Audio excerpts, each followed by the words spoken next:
جس سورت کی آج تفسیر ہوگی، درس ہوگا، سورت کا نام سورہ اعلیٰ ہے۔ اعلیٰ یہ اللہ تبارک و تعالیٰ کی صفت ہے، جس کے معنی آتے ہیں سب سے بلند، سب سے بالا، سب سے بڑا ہوا۔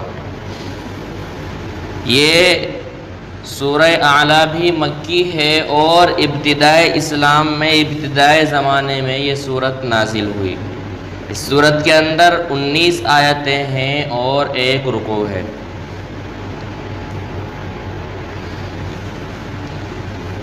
اس سورت کے اندر چند باتیں ہیں۔ سب سے پہلے ابتدائی آیات میں اللہ تبارک و تعالیٰ کی تسبیح کا حکم ہے کہ اللہ تبارک و تعالیٰ کی تسبیح بیان کی جائے۔ اس کے بعد اللہ تبارک و تعالیٰ کی صفات کا تذکرہ ہے۔ پھر اس کے بعد انسان کی ابتدائی زندگی سے انتہا تک کیا کیا مراحل ہیں اس کا تذکرہ ہے، اور پھر درمیان میں اللہ کے رسول صلی اللہ علیہ وسلم کا جو فریضہ ہے اس کا حکم دیا گیا ہے کہ آپ اپنے فریضے کو انجام دے، دعوت دیتے رہیں۔ اور پھر آخر میں جو لوگ کامیاب ہیں ان کا تذکرہ ہے، جو ناکام ہیں ان کا تذکرہ ہے۔ سب سے پہلی آیت ہے سبح اسم ربک الاعلی۔ اے پیغمبر، آپ اپنے رب کے نام کی تسبیح بیان کیجئے، جو رب سب سے اعلیٰ ہے، سب سے بلند ہے۔ اے پیغمبر، آپ اپنے رب کے نام کی تسبیح بیان کیجئے، جو رب سب سے اعلیٰ ہے، سب سے بلند ہے۔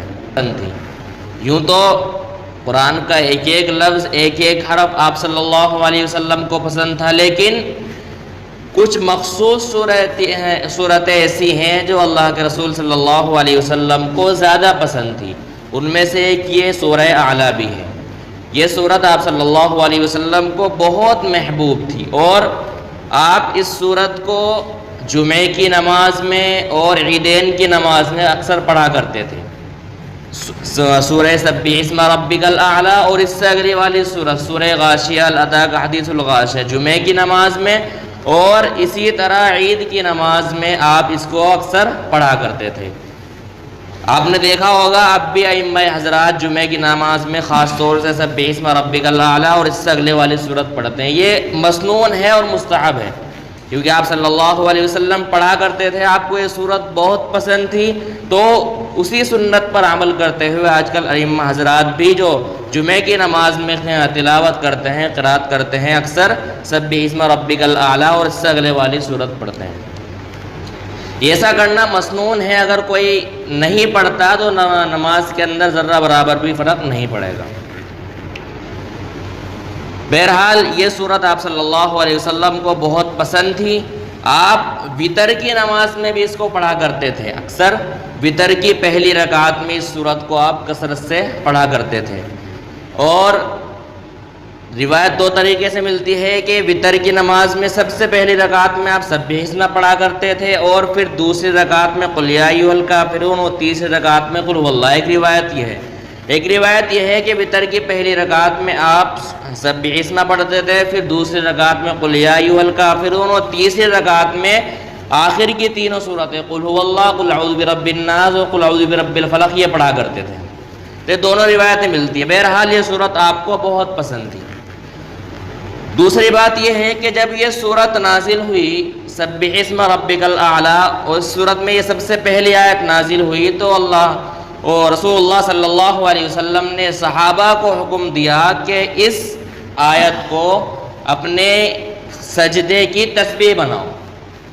جو ہم تسبیح پڑھتے ہیں نا سبحان ربی الاعلی، یہ اصل یہی ہے کہ جب یہ آیت نازل ہوئی تو رسول اللہ صلی اللہ علیہ وسلم نے صحابہ کو حکم دیا کہ سبحان ربی الاعلی جو اس سے ملتے جلتے ہیں، ان کلمات کو اپنے سجدے کی تسبیح بناؤ۔ اس وقت سے یہ سبحان ربی الاعلی جو ہم نماز میں پڑھتے ہیں یہ مسنون ہے۔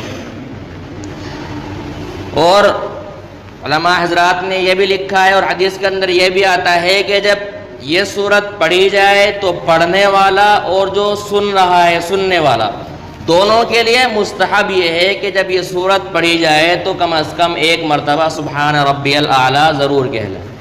یہ مستحب ہے، سبحان ربی الاعلیٰ ایک مرتبہ کہہ لیں. نماز کے علاوہ جب یہ سورت پڑھی جائے تو پڑھنے والے کے لیے مستحب ہے، اور جو لوگ سن رہے ہیں ان کے لیے بھی مستحب ہے کہ ایک مرتبہ سبحان ربی الاعلیٰ کہہ لیں. تو آپ سے بھی حضرات ایک مرتبہ سبحان ربی الاعلیٰ کہیں. سبحان ربی الاعلیٰ.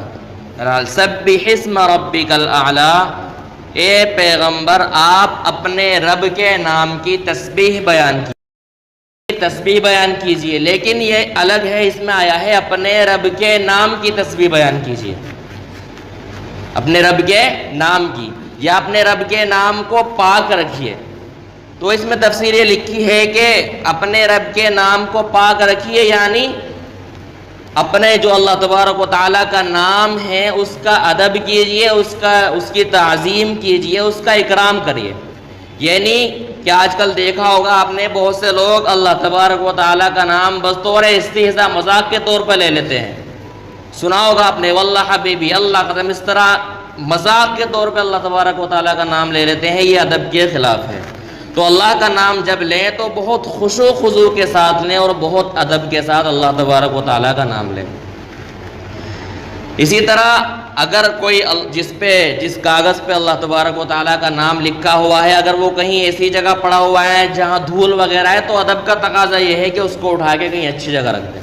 اسی طرح اگر ہمارے گھر میں کوئی ایسی چیز ہے جس پہ اللہ تبارک و تعالیٰ کا نام لکھا ہے اور اس پہ دھول وغیرہ جم رہی ہے تو آپ اس مطلب ادب کا تقاضا یہ ہے کہ اس کو دھول وغیرہ کو وہاں سے صاف کر دیں.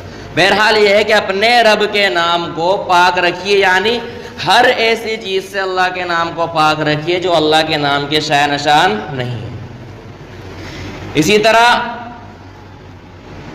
اس میں یہ بھی آتا ہے کہ اللہ تبارک و تعالیٰ کو صرف انہی ناموں سے پکارنا چاہیے جن کو اللہ تبارک و تعالیٰ نے قرآن کے اندر بیان کیا ہے یا اپنے نبی سے کہلوایا ہے. صرف انہی نام سے اللہ تبارک و تعالیٰ کو پکارنا چاہیے. ایسا نہ ہو کہ کوئی یہ سوچے کہ اللہ تبارک و تعالیٰ کے اندر تو بہت ساری صفات ہے، اب میں اپنی طرف سے کوئی نیا نام اس کے لیے تجویز کر دوں. ایسا نہیں ہے. یقیناً اللہ تبارک و تعالیٰ کے اندر ساری صفاتیں موجود ہیں لیکن آپ اپنی طرف سے اللہ تبارک و تعالیٰ کا کوئی نام نہیں رکھ سکتے. جو نام قرآن کریم کے اندر موجود ہے یا رسول اللہ صلی اللہ علیہ وسلم نے بتلائے ہیں آپ انہی ناموں سے اللہ کسی کا نام رحمان، عظیم اور اسی طرح غفار یہ جو نام رکھ لیتے ہیں یہ پورا نام نہیں ہے. پورا نام جو ہے عبد العظیم، عبد الغفار، عبد الجبار پورا نام ہے لیکن ہم نام کو مختصر کر دیتے ہیں، چھوٹا کر دیتے ہیں، کہہ دیتے ہیں رحمان بھائی، غفار بھائی، اسی طرح عظیم بھائی، اس طرح کے الفاظ. اور یہ عام نہیں بلکہ خاص لوگ بھی اس کا استعمال کرنے لگے اور یہ بے توجہی بڑھتی جا رہی ہے. ایسا نہیں ہونا چاہیے. رحمان، غفار یہ سارے اللہ تبارک و تعالیٰ کے نام ہیں. رحمان ہے، غفار ہے، عظیم ہے، یہ سارے اللہ تبارک و تعالیٰ کے نام ہیں. جب ہم نام لیں تو اس کے ساتھ عبد لگائیں، عبد العظیم، عبد الغفار. نام کو مختصر نہ کریں کیونکہ ہم کسی کو رحمان کہیں گے، رحمان وہ بندہ نہیں، رحمان تو اللہ تبارک و تعالیٰ ہے. اس لیے اگر کوئی نام کو مختصر کر کے عظیم یا رحمان بولتا ہے تو یاد رکھیں جو بول رہا ہے وہ بھی گنہگار ہوگا اور جو سن رہا ہے جس کا نام لیا جا رہا ہے وہ بھی گنہگار ہوگا. اس لیے اس چیز پہ خاص توجہ دیں کہ جب ہم کسی کا نام لیں جس کا نام اللہ کے نام پہ رکھا ہوا ہے تو جب اس کا نام لے تو پورا نام لے. عبد الغفار، عبد الجبار، عبد الستار اس طرح پورا نام لے، اس کو مختصر نہ کرے. اگر آپ مختصر کر کے بول رہے ہیں تو یہ حرام ہے، آپ گنہگار ہوں گے. اسی کو کہہ رہے ہیں سبح اسم ربک الاعلیٰ. اے پیغمبر اپنے رب کے نام کی تسبیح بیان کیجیے، اپنے رب کے نام کی پاکی بیان کیجیے. الذی خلق. ایک بات اور دھیان رکھیے، یہاں مخاطب تو اللہ کے رسول صلی اللہ علیہ وسلم جو قرآن نازل ہوا ہے یا آپ صلی اللہ علیہ وسلم پر نازل ہوا ہے، مخاطب آپ ہیں لیکن احکام ساری امت کے لیے، سب کے لیے ہیں. تو اے پیغمبر اور ساری امت اپنے رب کے نام کی تسبیح بیان کیجیے. الذی خلق فسوی. وہ رب جس نے پیدا کیا پھر برابر کیا. خلقہ یہ اللہ تبارک و تعالیٰ کی صفت ہے، اللہ تبارک و تعالیٰ نے پیدا کیا، اللہ تبارک و تعالیٰ خالق ہے۔ کوئی سوچے کہ بندہ بھی بہت سی چیزوں کو بنا لیتا ہے، مثال کے طور پر یہ تپائی ہے، یہ لکڑی کی بنی ہوئی ہے کسی لیکن اس کو خالق نہیں کہیں گے۔ خالق الگ ہے اور بنانے والا صانع الگ ہے، دونوں میں فرق ہے۔ فرق سمجھیے کہ خالق اس کو کہتے ہیں کہ کوئی چیز پہلے موجود نہیں تھی، کوئی چیز سمجھنا، کوئی چیز پہلے موجود نہیں تھی اور اس چیز کو بنانے کا کوئی مادہ بھی موجود نہیں تھا، جس سے وہ چیز بنے اس کی بنانے کا بھی کوئی مادہ موجود نہیں تھا، پھر اس کو بنا دینا، یہ خالق، یہ خلق ہے۔ کوئی چیز پہلے موجود نہیں تھی اور اس چیز کو بنانے کا کوئی مادہ بھی موجود نہیں تھا، اس کے بعد پھر وہ چیز بنا دی، تو یہ صرف اللہ تبارک و تعالیٰ ہی کر سکتے ہیں، یہ اللہ تبارک و تعالیٰ ہی کے بس کی بات ہے، مخلوق کے بس کی بات نہیں ہے۔ اب غور کریں کہ یہ موبائل ہے، پہلے نہیں تھا، پھر بعد میں اس کو بنانے والے نے بنا دیا، لیکن بنانے والے نے بنا تو دیا لیکن مادہ موجود تھا۔ بھائی جب اس کو بنایا گیا تو اس کے اندر جو چیزیں استعمال کی گئی، پلاسٹک لگی ہے، لوہا لگا ہے، یہ تو موجود تھا نا پہلے سے۔ موبائل پہلے موجود نہیں تھا اب سے، لیکن جس چیز سے یہ بنایا گیا ہے وہ چیز پہلے موجود تھی، تو خالق اس کو کہیں گے کہ پہلے وہ چیز موجود نہیں تھی، اس کے بنانے کا کوئی مادہ بھی موجود نہیں تھا، پھر اس کو بنا دیا، اور یہ خالق ہی ہے، یہ صرف اللہ تعالیٰ کے بس کی بات ہے اور مخلوق کے بس کی بات نہیں ہے۔ اب اگر کوئی چیز دنیا میں بنا رہا ہے کوئی بندہ، تو بنا تو رہا ہے لیکن اس کے بنانے کا مادہ پہلے سے موجود ہے۔ یہ تپائی بنائی، لیکن تپائی کے لیے لکڑی پہلے سے موجود ہے، لکڑی اس نے اپنا آپ تھوڑا ہی بنا دی۔ تو خالق صرف اللہ تبارک و تعالیٰ ہے، بندہ اپنے افعال کا کاسب تو ہے، بنانے والا تو ہے، لیکن خالق نہیں ہے۔ الذی خلق وہ ہے جس نے پیدا کیا، فسوا پھر برابر کیا۔ برابر کا مطلب یہ ہے کہ تمام مخلوق کو ایک الگ انداز میں، ایک انوکھے انداز میں پیدا کیا، اس کے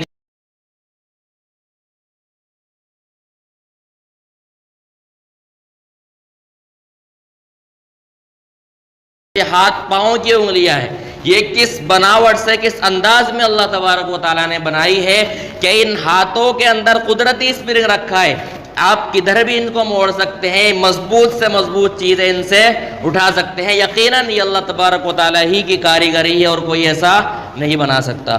تو سبھی کو اللہ تبارک و تعالیٰ نے ایک خاص انداز میں بنایا اور ہر جاندار کو اس کے ضرورت کے مطابق اعضاء بھی اللہ تبارک و تعالیٰ نے عطا کیے۔ فسوا سے یہی مراد ہے، الذی خلق فسوا، وہ وہی رب ہے جس نے پیدا کیا پھر برابر کیا۔ والذی قدر فہدی، اور وہ وہی رب ہے جس نے ہر چیز کا ایک خاص انداز بنایا۔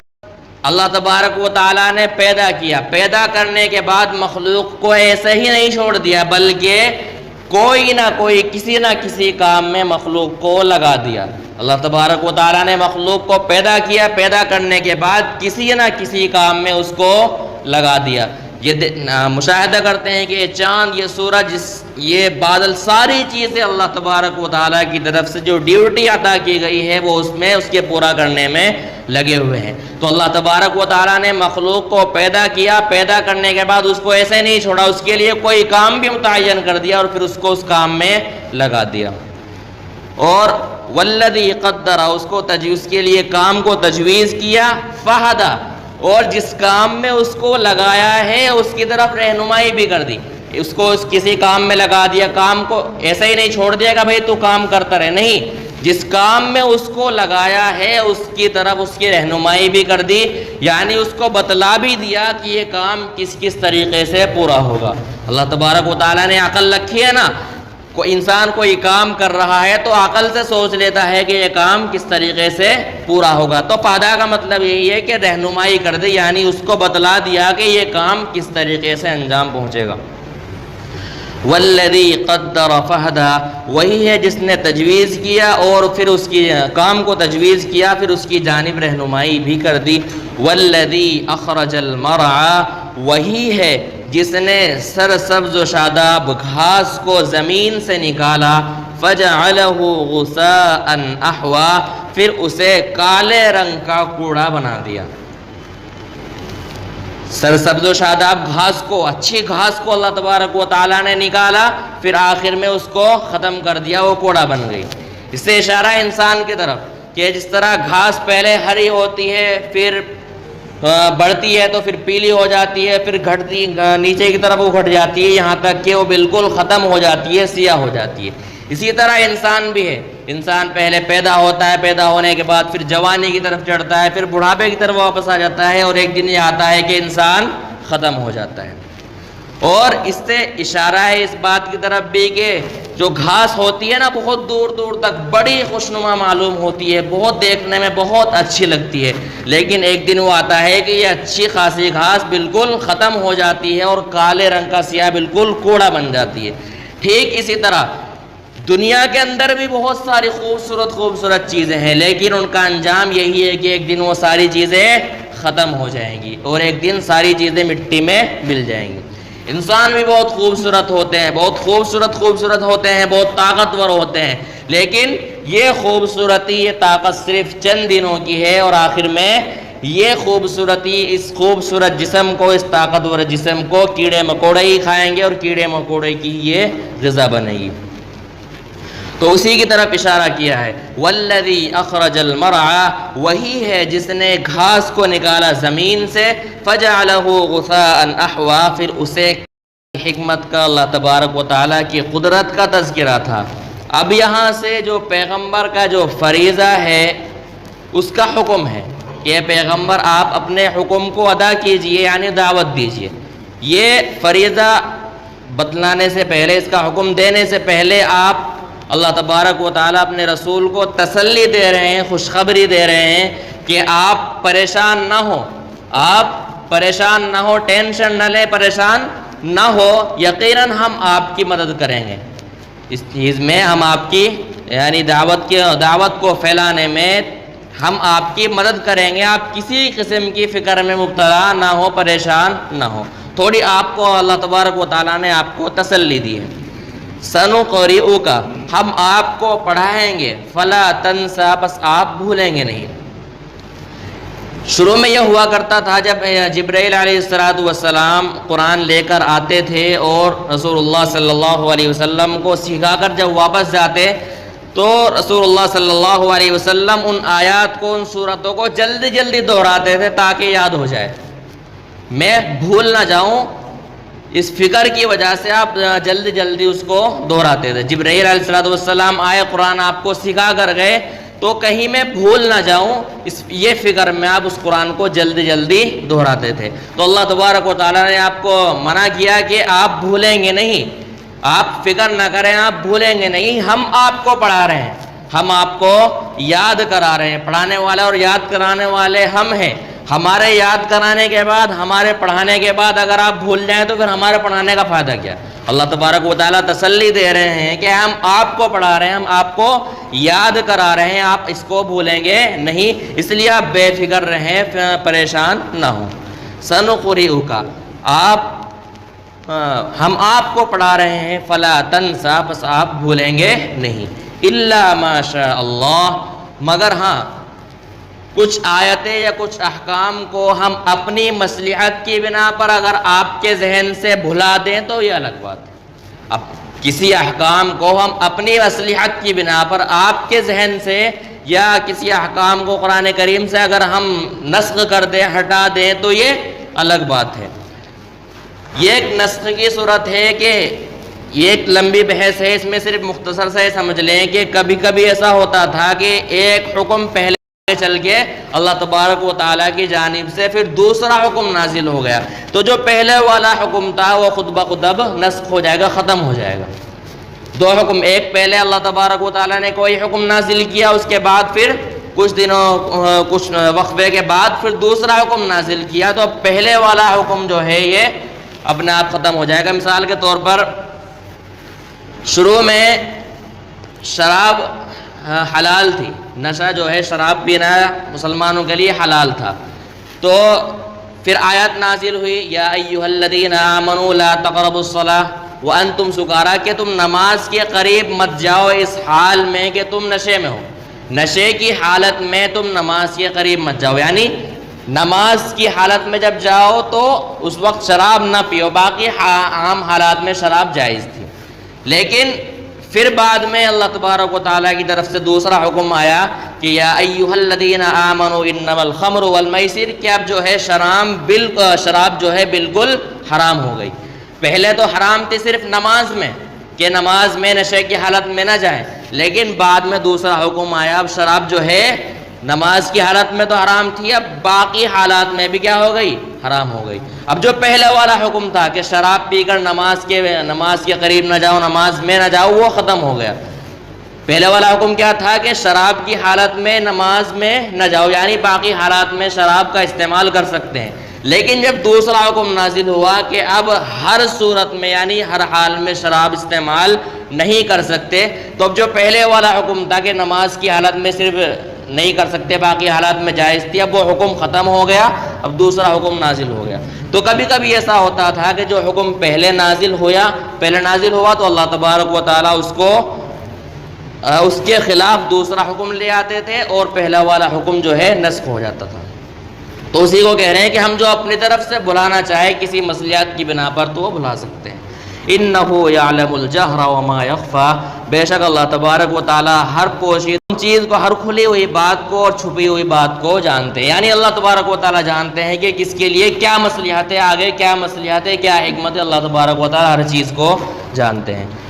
انہ یعلم الجہر وما یخفی، بے شک اے پیغمبر ہم آپ کو شریعت کے لیے آسان بنا دیں گے۔ اس کا ترجمہ یہ ہے کہ اے پیغمبر ہم آپ، یہ بھی تسلی ہے، ہم آپ کو شریعت کے لیے آسان بنا دیں گے۔ شریعت ہے، ہم آپ کو اس کے لیے آسان بنا دیں گے۔ بظاہر تو یہ ہونا چاہیے تھا کہ شریعت کو آپ کے لیے آسان کر دیں گے، لیکن ایسا نہیں، بلکہ کیا فرمایا کہ آپ کو شریعت کے لیے آسان بنا دیں گے۔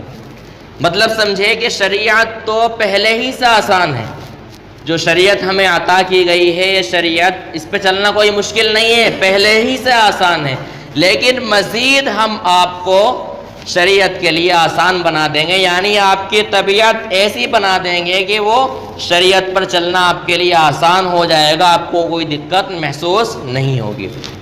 اچھا، یہ حکم مخاطب تو اللہ رسول اللہ صلی اللہ علیہ وسلم ہے، لیکن احکام سبھی کے لیے ہے کہ اگر کوئی انسان شریعت پر چلنا چاہے، شریعت پر چلنے کی کوشش کرے تو اللہ تبارک و تعالیٰ اس کے مزاج کو، اس کی طبیعت کو ایسا ہی بنا دیں گے کہ شریعت پر چلنا اس کو آسان ہو جائے گا اور شریعت پر چلنے میں اس کو مزہ آنے لگے گا۔ شرط کیا ہے کہ شریعت پر چلنے کی وہ کوشش تو کرے۔ ایک حاجی امداد اللہ مہاجر مکی رحمۃ اللہ علیہ کا ایک جملہ یاد آ رہا ہے، وہ فرمایا کرتے تھے کہ کوئی بھی اعمال ابتدا میں تو ریا ہوتا ہے، دکھلاوا، پھر وہ عادت بن جاتی ہے، اس کے بعد عبادت بنتی ہے۔ شروع میں کوئی بھی عمل کریں گے، پہلے تو ریا ہوگا، دکھلاوا ہوگا، پھر عادت بن جائے گی اور پھر عبادت۔ ایک مثال کے طور پر کہ یہ بچے آتے ہیں ہمارے پاس یہاں نماز پڑھنے، ابھی یہ نماز پڑھنے جو آتے ہیں انہیں پتہ نہیں ہے کہ ہم نماز کس کے لیے پڑھ رہے ہیں، اتنا معلوم نہیں ہے کہ نماز پڑھنے سے کیا فائدہ ہوتا ہے۔ یہ آتے ہیں صرف کس کی وجہ سے کہ استاذ کی طرف سے سختی ہے کہ بھائی اگر نماز نہیں پڑھو گے تو تمہارے اوپر یہ سختی کی جائے گی۔ یہ استاذ کو دکھلانے کے لیے نماز پڑھتے ہیں کہ ہم نماز پڑھنے کے لیے آ گئے تاکہ ہم پٹائی سے بچ جائیں، تو یہ ریا ہے، یعنی استاد مارے کچھ بھی کرے، ان کی عادت بن جائے گی۔ روزانہ جب ہم کام کرتے رہتے ہیں تو وہ عادت بن جاتی ہے۔ تو اسی طرح ابھی تو یہ استاذ کے ڈر سے دکھلاوے کے لیے نماز پڑھ رہے ہیں، ایک دن آئے گا کہ یہ ان کی عادت بن جائے گی اور یہ نماز ایک روٹین بنا لیں گے کہ ہاں اس وقت میں ہمیں نماز پڑھنے جانا ہے۔ پھر جب یہ اس پہ بھی جمے رہیں گے تو ایک وقت وہ آئے گا کہ اللہ تبارک و تعالیٰ رہنمائی کریں گے اور یہ ان کے لیے آسان بن جائے گا، عبادت بن جائے گی اور ان کو نماز پڑھنے میں مزہ آنے لگے گا، عبادت کرنے میں مزہ آنے لگے گا۔ شروع میں کیا تھا؟ دکھلاوے کے لیے نماز پڑھ رہے تھے، پھر عادت بنی، پھر عادت بننے کے بعد اب یہ عبادت بن گئی اور ان کو جو ہے نماز پڑھنے میں عبادت کرنے میں اب مزہ آنے لگا، راحت محسوس ہونے لگی۔ تو یہی ہے کہ انسان اگر شریعت پر چلنا چاہے تو اللہ تبارک و تعالیٰ اس کو چلاتے ہیں اور اس کی طبیعت کو، اس کے مزاج کو ایسا ہی بنا دیتے ہیں، یہاں تک کہ اس کو شریعت پر چلنا بہت آسان لگتا ہے، بہت راحت محسوس ہوتی ہے اور اس کو چلنے میں مزہ آنے لگتا ہے، شرط یہ ہے کہ وہ چلنا چاہے۔ وَنُيَسِّرُكَ لِلْيُسْرَىٰ، اور ہم آپ کو شریعت کے لیے یعنی شریعت کے لیے آپ کو آسان بنا دیں گے۔ فَذَكِّرْ إِن نَّفَعَتِ الذِّكْرَىٰ، جو آپ کا فریضہ تھا کہ آپ لوگوں کو نصیحت کرتے رہیں، آپ لوگوں کو دعوت دیتے رہیں، تبلیغ کرتے رہیں۔ فذکر، اے پیغمبر آپ لوگوں کو دعوت دیتے رہیں، تبلیغ کرتے رہیں۔ ان نفعت الذکریٰ، اگر نصیحت نفع بخش ہو۔ اے پیغمبر آپ نصیحت کرتے رہیں لوگوں کو اگر نصیحت نفع بخش ہے۔ مطلب یہ نہیں ہے کہ اگر نصیحت نفع بخش نہیں ہے تو نصیحت نہ کریں، ایسا نہیں ہے۔ آپ نصیحت کرتے رہیں، نصیحت جو ہے فائدہ ہی پہنچاتی ہے، نصیحت کا فائدہ ہوتا ہے، ایسا نہیں ہے کہ آپ تبلیغ کر رہے ہیں اس کا فائدہ نہ ہو۔ آپ نصیحت کر رہے ہیں، کسی کو تبلیغ کر رہے ہیں تو اس کا فائدہ ضرور ہوتا ہے۔ بھائی اتنے سارے لوگ بیٹھے ہیں، کسی نہ کسی کا تو اس کا فائدہ ہوگا۔ تو نصیحت کا فائدہ، اگر ہم کسی کو تبلیغ کر رہے ہیں، نصیحت کر رہے ہیں تو اس کا فائدہ ہر حال میں ہوتا ہے۔ آج ہم لوگوں نے تبلیغ کرنا چھوڑ دیا ہے، کسی کو کہنا سننا چھوڑ دیا ہے، اور ہم نے سوچا ہے کہ یہ کام تو صرف ایک مخصوص جماعت کا ہے، یہ انہی کے ساتھ خاص ہے، باقی ہم لوگ نہیں۔ اسی طرح آپ کی کوئی عزیز و اقارب ہے، آپ کا حق بنتا ہے کہ آپ اس کو نصیحت کریں، تبلیغ کریں، تو اسی کو کہہ رہے ہیں کہ آپ نصیحت کیجئے، اور نصیحت جو ہے نفع پہنچانے کے لیے، یہ نصیحت ایک دن وہ نصیحت نفع بخش ہے، نصیحت کا فائدہ ضرور ہوتا ہے۔ سَيَذَّكَّرُ مَن يَخْشَىٰ، اب یہ ہے کہ نصیحت سے کون لوگ فائدہ اٹھاتے ہیں، کون نہیں اٹھاتے، ان کو بتا رہے ہیں۔ آپ تو نصیحت کریے، نصیحت کا فائدہ ایک دن ضرور ہوگا، فائدہ اس کا ضرور ہوگا۔ اتنے سارے لوگوں میں کون نصیحت پکڑتا ہے، کون نہیں پکڑتا، اس کو بتلا رہے ہیں۔ سَيَذَّكَّرُ مَن يَخْشَىٰ، تم نصیحت، اے اللہ، اے پیغمبر تم نصیحت کرتے رہو، نصیحت نفع بخش ہے۔ سَيَذَّكَّرُ مَن يَخْشَىٰ، وہ نصیحت جس کے دل میں اللہ کا خوف ہوگا وہ نصیحت ضرور حاصل کرے گا۔ تم تو نصیحت کرتے رہو، لیکن جس کے دل میں اللہ تبارک و تعالیٰ کا خوف ہوگا ذرہ برابر بھی، اس کو نصیحت اثر کرے گی اور اس نصیحت کو قبول کر لے گا۔ آج کل ہمارے دلوں سے اللہ تعالیٰ کا خوف بھی نکل گیا ہے، ہم اللہ تعالیٰ سے ڈرتے ہی نہیں ہیں۔ یہی وجہ ہے کہ ہم من چاہی عبادت کرتے ہیں، رب چاہی نہیں کرتے۔ جب چاہا نماز پڑھ لی، جب چاہا چھوڑ دیا۔ عام طور پر دیکھا جاتا ہے فجر کی نماز میں خالی پڑی رہتی ہے مسجد، سب گھروں میں سوتے رہتے ہیں۔ تو وجہ یہ ہے کہ ہم اتنے علماء کا ہم بیان سنتے ہیں، روزانہ تعلیم بھی سنتے ہیں، سب چیزیں سنتے ہیں، لیکن اس سے جو نصیحت حاصل ہونی چاہیے وہ ہمیں فائدہ نہیں ہوتا۔ اس کی وجہ یہ ہے کہ ہم نے اللہ تعالیٰ سے ڈرنا چھوڑ دیا ہے، ہم اللہ تعالیٰ سے نہیں ڈرتے۔ ایسا نہیں ہونا چاہیے، اللہ تعالیٰ کا خوف ہر وقت ہمارے دلوں کے اندر رہنا چاہیے۔ آپ کبھی سوچا کریں، غور کیا کریں کبھی تنہائی میں کہ ابھی تو میں اس عالیشان مکان کے اندر رہ رہا ہوں، میرے سامنے ساری چیزیں، ہر ضرورت کی چیز میرے سامنے موجود ہے، لیکن ایک وقت آئے گا کہ میری موت آئے گی، میں مر جاؤں گا۔ اس وقت، اس دن کچھ چند لوگ مجھ کو میرے ہی گھر سے اٹھا کر دور سنسان گڑھے کے اندر ایک لے جا کر مجھ کو دفنا دیں گے۔ کبھی تنہائی میں ہو تو آپ سوچا کریں، غور کیا کریں کہ ابھی تو ساری چیزیں میرے سامنے موجود ہیں، ہر چیز، بہن بھائی، ساری چیزیں موجود ہیں، لیکن موت تو یقینی ہے، موت تو ایک دن آئے گی۔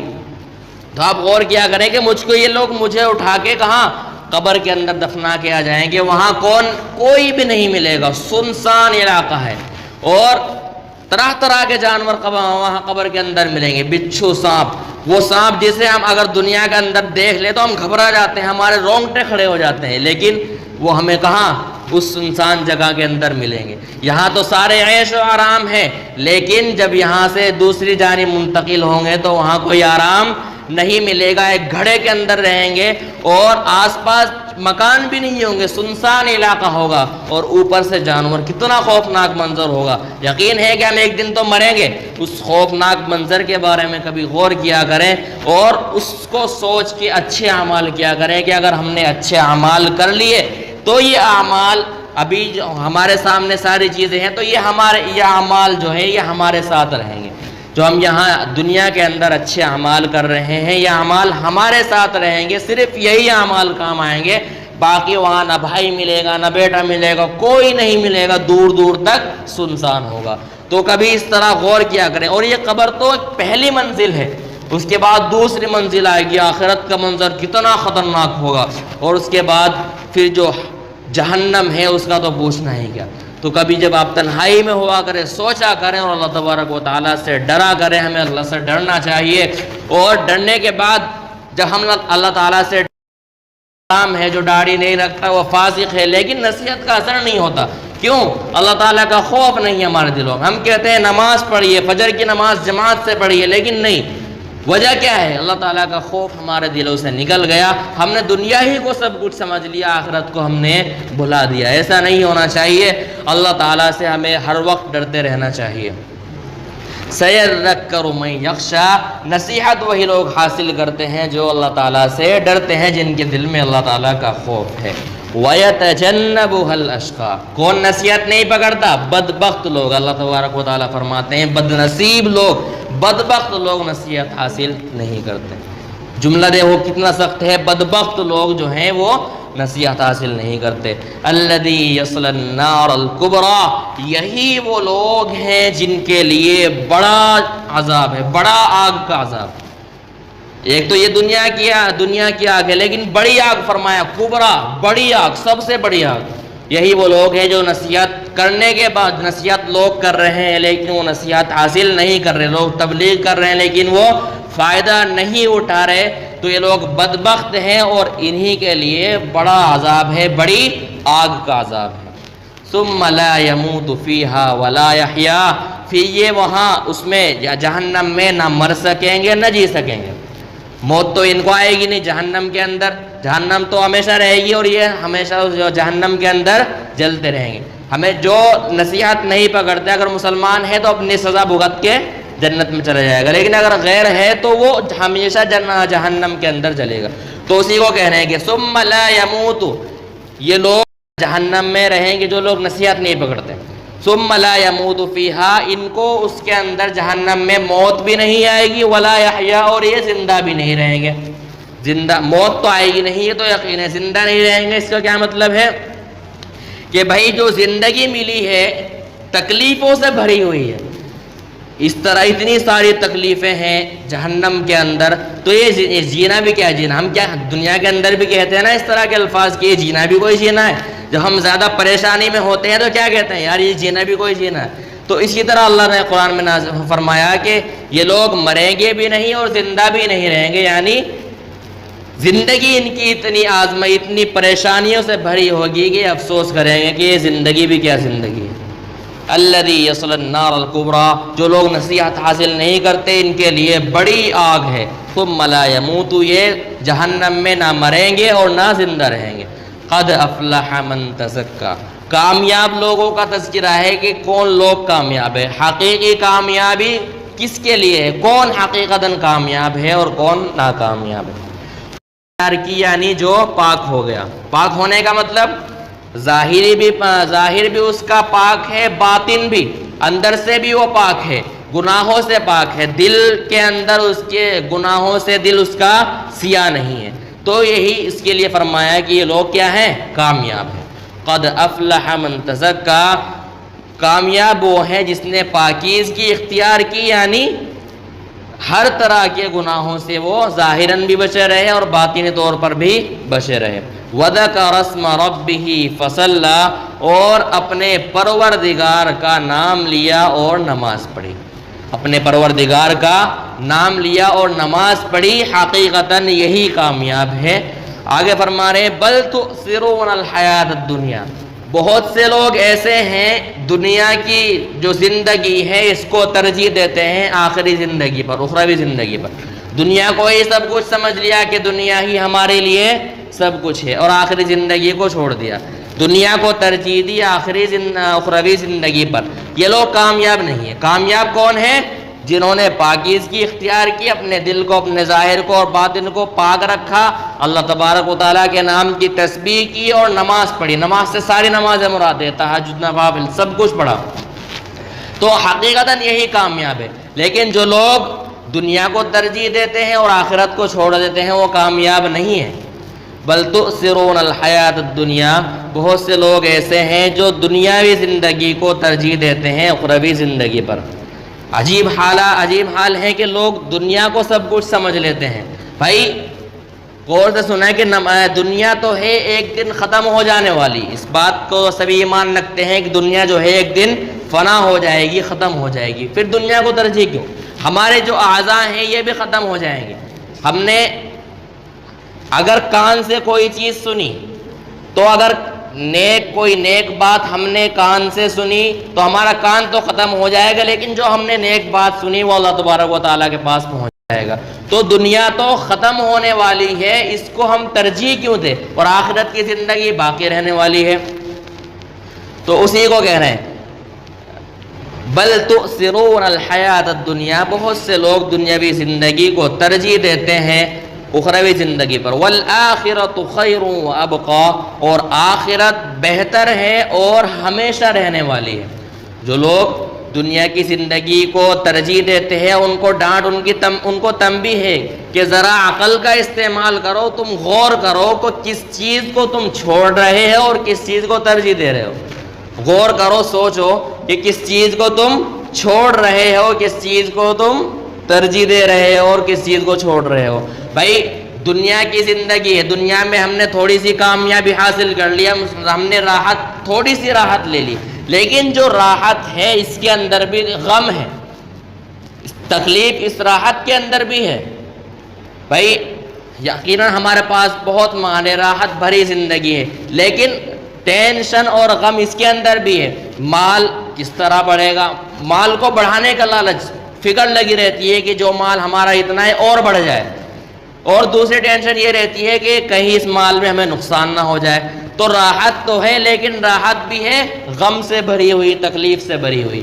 اور دوسرا اس کے اندر عیب یہ ہے کہ یہ راحت جو ہے چند دنوں کی ہے، آج تو وہ کوئی مالدار ہے لیکن کیا پتہ کل غریب ہو جائے، یہ پائیدار ہمیشہ رہنے والی نہیں ہے۔ اور آخرت کی زندگی جو ہے وہ راحت بھری بھی ہے، سکون بھری بھی ہے اور ہمیشہ رہنے والی ہے۔ تو عقل کا استعمال کریں، سوچیں کہ کون سی زندگی ہمارے لیے بہتر ہے۔ ایک تو ہمیشہ رہنے والی ہے، اس میں راحت ہی راحت ہے، اور ایک راحت ایسی ہے جس راحت کے بارے میں ہمیں کچھ بھروسہ بھی نہیں ہے کہ یہ کب ختم ہو جائے۔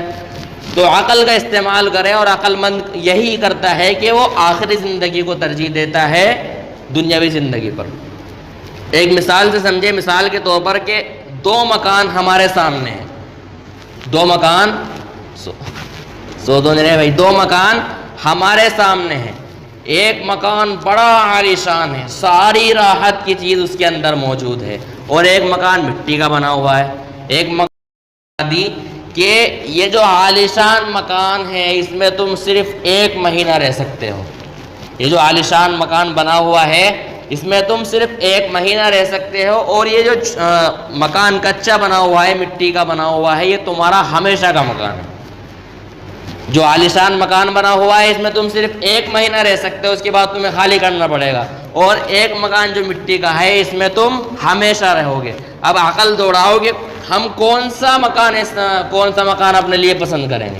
یقیناً وہ مکان استعمال کریں گے جو ہمارے ہمیشہ رہے۔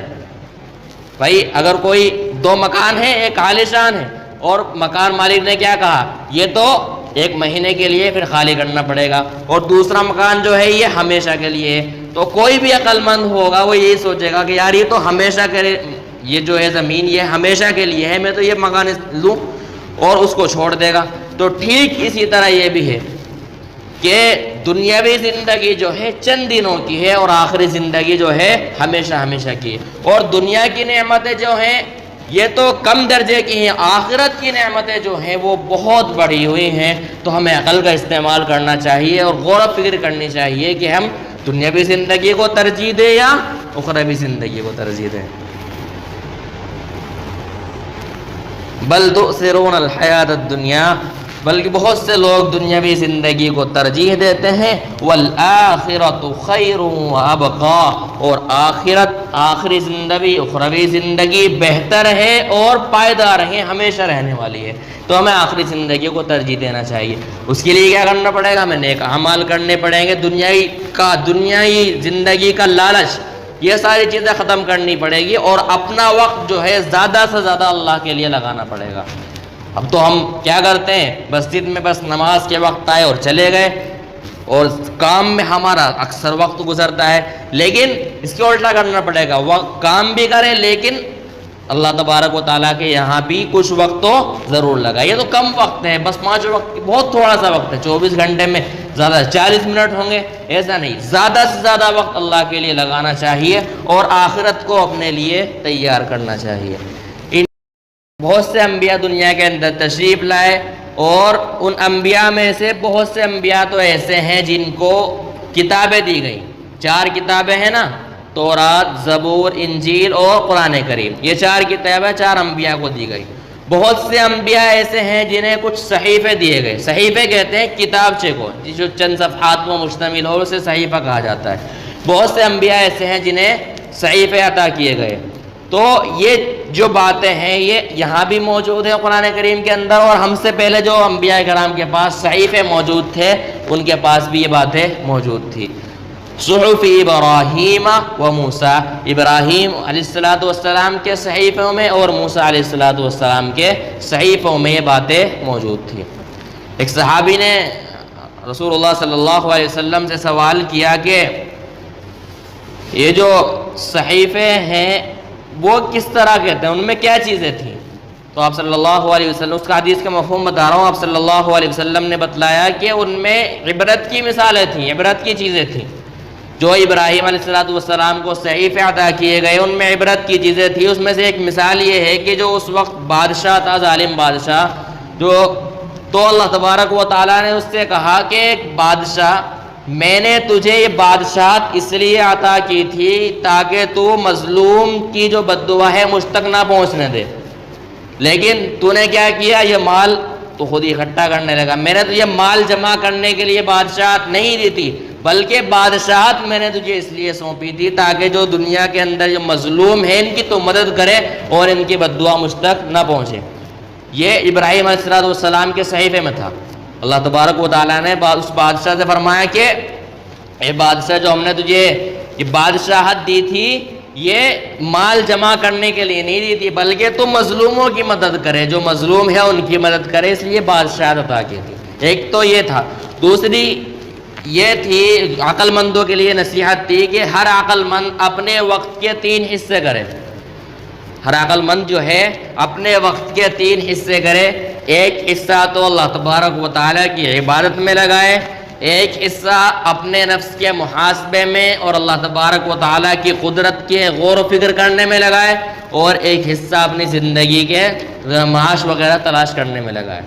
جو صحیفے ابراہیم علیہ السلام کو عطا کیے گئے تھے ان میں سے ایک یہ بات بھی تھی کہ ہر عقل مند اپنے وقت کے 3 حصے کرے۔ ایک وقت کو تو لگائے اللہ تبارک و تعالیٰ کی عبادت میں، دوسرا اپنے غور و فکر میں، دوسرا حصہ جو لگایا اپنے اندر غور و فکر میں، اور اللہ تبارک و تعالیٰ نے جو اتنی چیزیں بنائی ہیں اس کی قدرت میں غور و فکر میں لگائے، اور ایک حصہ جو بچا ہے وہ دنیاوی یعنی معاش وغیرہ تلاش کرنے میں لگائے۔ تو یہ صحیفے پہلے بھی موجود ہے۔ ابراہیم علیہ السلام کو اللہ تبارک و تعالیٰ نے صحیفے عطا کیے تھے، اور موسیٰ علیہ السلام کو کتاب بھی عطا کی تھی اور 10 صحیفے بھی عطا کیے تھے۔ تورات کے نازل ہونے سے پہلے اللہ تبارک و تعالیٰ نے موسیٰ علیہ السلام کو 10 صحیفے عطا کیے تھے، اس کے بعد تورات عطا کیا تھا۔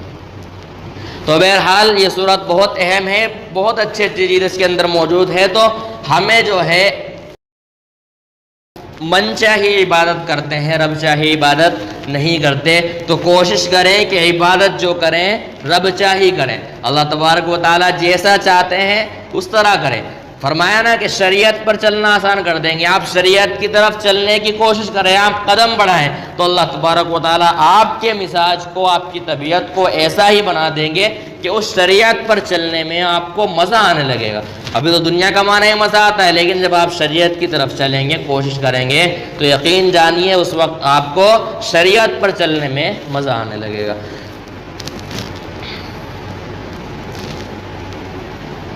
تو سبھی عمل کریں, اور جو باتیں بتائی گئی ہیں اس پر عمل کریں بھائی. اللہ تبارک و تعالی ہم سب کو عمل کی توفیق عطا فرمائے. ہر گناہ سے بچنے کی کوشش کریں, خاص طور سے کچھ ایسے گناہ ہیں جو ہمارے ساتھ ہر وقت لگے رہتے ہیں, خاص طور سے ان سے بچنے کی کوشش کریں. یہ دنیا کی زندگی تھوڑے دنوں کی زندگی ہے, یہاں سے ہمیں ہر حال میں جانا ہے, تو اس لیے بہتر ہے وہاں کے لیے کمائیں, یہاں کے لیے یہاں کا ہمیں فائدہ ہی کیا ہے. یہ تو ساری زندگی, یہ دنیا چھوٹی سی زندگی ایک دن